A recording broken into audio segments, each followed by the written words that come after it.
Like a brain like yours, a puff of some good organic weed one time and just sit there? No, I don't want. The reason I've never tried drugs in my life, I've never tried cocaine, I've never tried weed, I've never tried steroids, I've never tried anything in my life ever, is because I know I'm going to like it.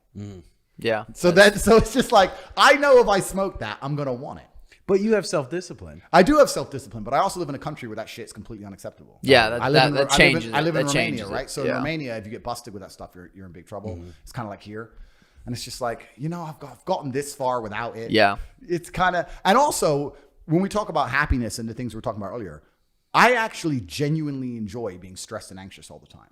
I enjoy it. I don't want to relax. I like that I've woke up at 7 a.m. It's now 11:30 p.m. and I'm at my desk screaming at my staff, typing away furiously.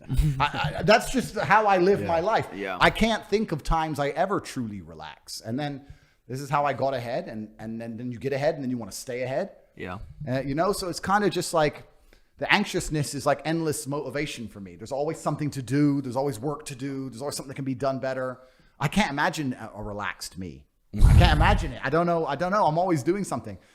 And the people around me say the same thing. I've never seen you just relax. I was like, I can't. Taking one rip, just being like, yeah. Relaxing's fun, bro. Yeah, I've never eating. Yeah, I've never done it.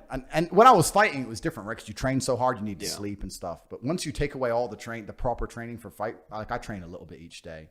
When you take away the proper fight training, it's just I don't know. You have to conquer the world. You have to fight the Matrix. You got a good set of buddies back home, just a set group that you hang out with?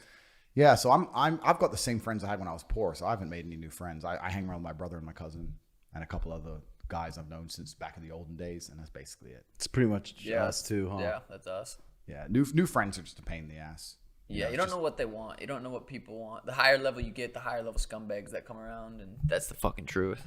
It really is the truth, and also like you get to a certain degree of status and clout, etc. You have to sit there and accept like these people want to hang around me when the bottles are popping, but if it goes off in the club, they're gonna leave me to get my face smashed in. Like, why am I even hanging around with these people? Like, what are they giving me? Are they funny? I'm like, fuck you.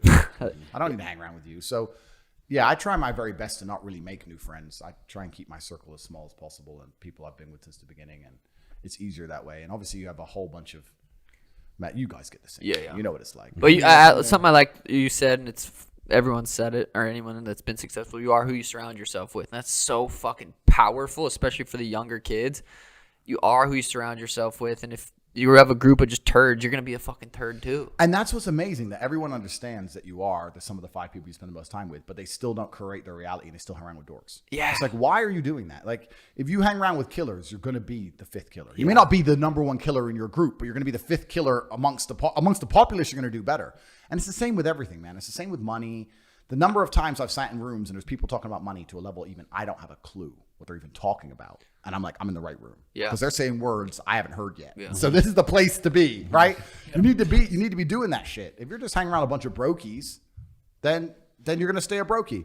And I say this and then people go, oh yeah, but how do I make rich friends? Well, then you got to provide a value to them because life's value exchange. You have to be valuable to rich people in some way, or valuable to hardworking, dedicated people in some way. And it's not hard to do if you actually want to get up and work. I've had a bunch of people come to me and just offer me things like, hey man, I'll just take photos of your cars. I'll make an Instagram page and I'll make a big page of all the photos of your cars. You haven't got to do anything. And I'll be like, all right, cool. Now he's in my inner circle, right? And I'm worth a bunch of money. If you would just come to me and go, hey bro, teach me how to make money, I'm like, who the fuck are you? Mm-hmm. So it's like, you have to find a way to provide value to people. But I also, and I don't want to be negative or pessimistic. I also really, truly believe a lot of people are exactly where they deserve to be in life. Yeah. A whole bunch of people who go, oh, I'm at the bottom, man. You deserve to be there. Mm-hmm. Because if you truly, I think the universe and God is extremely giving. And if you truly dedicate yourself and truly try your very best, there's no way he's going to leave you at the bottom. Mm-hmm. When I see someone who's true at the bottom, I was like, you couldn't have given it everything. If you give it everything you've got and try your absolute best, the universe refuses to leave you down there at the bottom. I mean, if you're staying disciplined with good habits for fucking 10 plus years, you're going to get an opportunity somewhere. You know what I mean, right? And that's exactly my point. So when I see people and they're like, yeah, you know, it's hard and life's hard, etc. I'm like, bro, you've had enough human hours to do more than you've done. Mm-hmm. And I refuse to believe you've tried your absolute best. And that's how the universe works. And there's always going to be a hierarchy. And I actually think that the world is pretty fair. There's the odd exception, but I think it's pretty fair. The people at the top deserve to be there. The people at the bottom, kind of to some degree, you know, they didn't try as hard as they should have, and they deserve to be there. And what's actually interesting is I grew up completely broke. Now I have a little bit of money. And even me, when I see people who are like completely broke and just like, oh, this is so hard, I'm unlucky, I feel disdain. I'm like, you're full of shit. I don't like you. So imagine how much the world elites hate all of us. Yeah. They must think of us like pure peons, Work like harder. the dummies. Like, imagine if you've been born like a billionaire for the last 10 generations. Of course,